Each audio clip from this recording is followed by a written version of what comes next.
আস্তে গে আস্তে গোসল করাও, বেশি জোরে ছুঁয়ো না, সইতে যে আর পাগাবে না। আস্তে গে আস্তে। এদিকে শুনেছেন গজলটা? শোনা আছে? শোনা আছে গজল? শোনা আছে? শোনা আছে কি বলেন একটু? আমি বলছি শোনা আছে। তাহলে কি ছেড়ে দেবো? চলো। আস্তে গে আস্তে গোসল করাও, বেশি জোরে ছুঁয়ো না, সইতে যে আর পাগাবে না। আস্তে গে আস্তে, আস্তে গে আস্তে গোসল করাও, বেশি জোরে ছুঁয়ো না, সইতে যে আর পাগাবে না। আস্তে গে আস্তে। মাইয়াত কি বলছে একটু দর্শক শুনুন। জ্যান্ত জীবের চালে চারালে, জ্যান্ত জীবের চালে চারালে, যেমনি গায় যন্ত্রণা, জ্যান্ত জীবের চালে চারালে, যেমনি গায় যন্ত্রণা,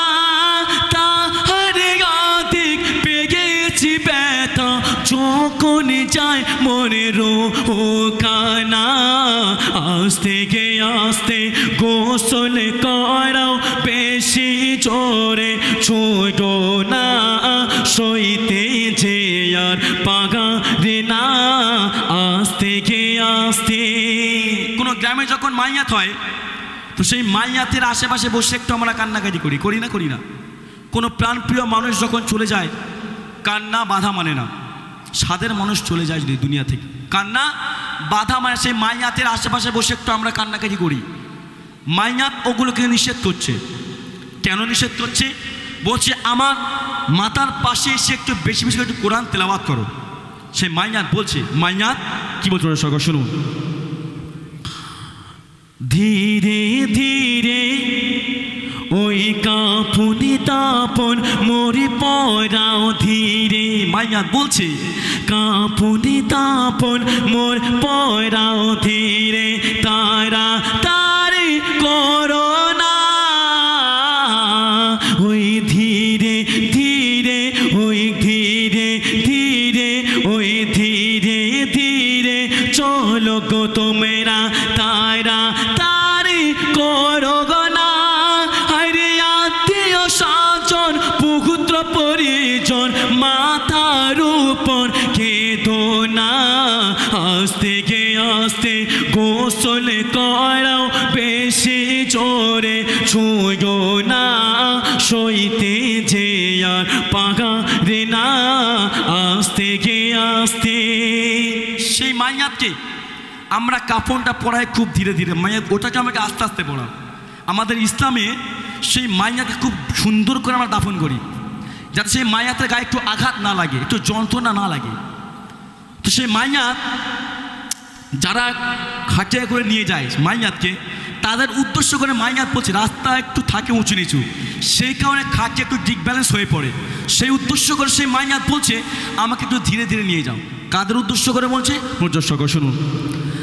ধীরে ধীরে চলো গো তোমরা, কারা?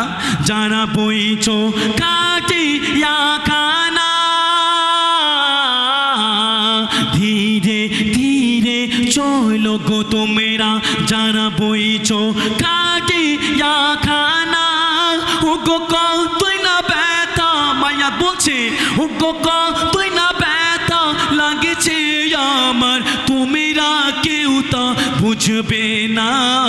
আস্তে গে আস্তে গোসল করাও, বেশি জোরে ছুঁয়ো না, সইতে যে আর পাগাবে না। আস্তে গে আস্তে, আস্তে গে আস্তে গোসল করাও, বেশি জোরে ছুঁয়ো না, সইতে যে আর পাগাবে না। আস্তে গে আস্তে। তাহলে খাটে জায়গায় করে নিয়ে যাওয়া হলো কাকে? মাইয়াতকে কবরস্থানে। এবার তাকে দাফন করা হবে। মাইয়াত বলছে আমাকে এমনভাবে দাফন করো যেন আমার গায়ে একটু আঘাত না লাগে। বলছে তোমরা তোমার শিশুকে যেভাবে লালন পালন করো সেইভাবে আমাকে কবরে শায়িত করো। মাইয়াত বলছে নামানোর সময়তে মাইয়াত বলছে কি আমাকে ধীরে ধীরে ধীরে ধীরে নামাও। আমরা কিন্তু খুব আস্তে আস্তে আস্তে আস্তে নামাই। মায়েরা জানবে না, মায়েরা তো যায় না, তাই না? মায়েরা এটা বুঝতে পারবে না। মা কবর যখন নামাই আমরা মাইয়াতকে আস্তে আস্তে নামাই, মাইয়াতকে আস্তে আস্তে আমরা নামাই যাতে গায়ে আঘাতটা না লাগে। তারপরেও বলছে মাইয়াত যে আমাকে আরও আস্তে আস্তে নামাও। তাহলে বুঝতে হবে আমাকে আপনাকে সেই মাইয়াতের গায়ে কতটা ব্যথা, কতটা যন্ত্রণা। আমি আপনি যখন মাইয়াত হব তখন আমি আপনি বুঝতে পারবো কতটা যন্ত্রণা, কতটা ব্যথা। দেখেন সেই মাইয়াত যখন তাকে নামানো হচ্ছে কবরে তখন সে কি বলছে সকল শুনুন। কবরি মাঝে অতি যতনে, মাইয়াত বলছে কবরি মাঝে অতি যতনে দেখো আমায় লাশে খানা। কবরি মাঝে অতি যতনে রেখো আমায় লাশে খানা। আর শিশুর মতো মাইয়াত বলছে ও গো শিশুর মতো রেখো যেন কোনো আঘাতে লাগে না। আস্তে গে আস্তে গোসল করাও বেশি জোরে ছুঁয়ো না, সইতে যে আর পাগারে না। আস্তে গে আস্তে নামানোর পাঠ শেষ। এবার তাকে আমরা দাফন করবো কোথায়? কবরে মাটি দেবো উপরে, তাই না বাবু? এখানে কীরকম মাটি হয়? কি ডাইরেক্ট না পাশ? ডাইরেক্ট। কিন্তু অন্য অন্য জায়গাতে বাবা পাশ কবর হয়। আপনি চিন্তা করে আপনি একবার চিন্তা করেন ওই পাশ কবরের মধ্যে আমাকে আপনাকে যখন দেবে, এখন তো একটুখানি একটু বড় জায়গার মধ্যে যে কী দম লাগছে আমাদের এরকম মনে হয়। কিন্তু পাশ কবরটা এমনই একটা কবর নামানোর পরে ঢুকে যাচ্ছে ভিতরের দিকে সাইডে, একদম ডবল, তাই না? একদম মাটির সংস্পর্শে, আপনার নাকের সংস্পর্শে কারো থেকেও যায়। এবার আপনি চিন্তা করেন আমাকে যখন দেবে, যখন আমি উঠবো কী করে, একটা প্রশ্ন থেকে যায়। কবর তখন বড় হয়ে যায়, প্রশস্ত হয়ে যায়। আমাকে তো উঠতে হবে, জবাব তো দিতে হবে, তাই না? দেখেন সেই মাইয়াত সব শেষে কি বলছে, আমরা কি মাইয়াতকে দাফন করার পর সবাই চলে আসি, যখন কবরে যখন উঠি তখন আমার আপনার মনে হয় যে কবরে আমাকে আপনাকে একদিন যেতে হবে, সেখানে আমি আপনি যাব। যখন চলে আসি তখন দুনিয়াতে তখন সব ব্যস্ত থেকে যাই, সব ভুলে যাই। কিন্তু মাইয়াত সেগুলোকে লক্ষ্য করে কি লোক সকাল শুনুন, শেষ কথা কি একটু শুনুন। কলমা শাখা তাতে পড়ো গো তোমরা, মাইয়াত বলছে কলমা শাখা তাত পড়ো গো তোমরা, হর কো তুমি সওয়াব পাবে। কলমা শাখা তাত পড়ো গো তোমরা, হর কো তুমি সওয়াব পাবে।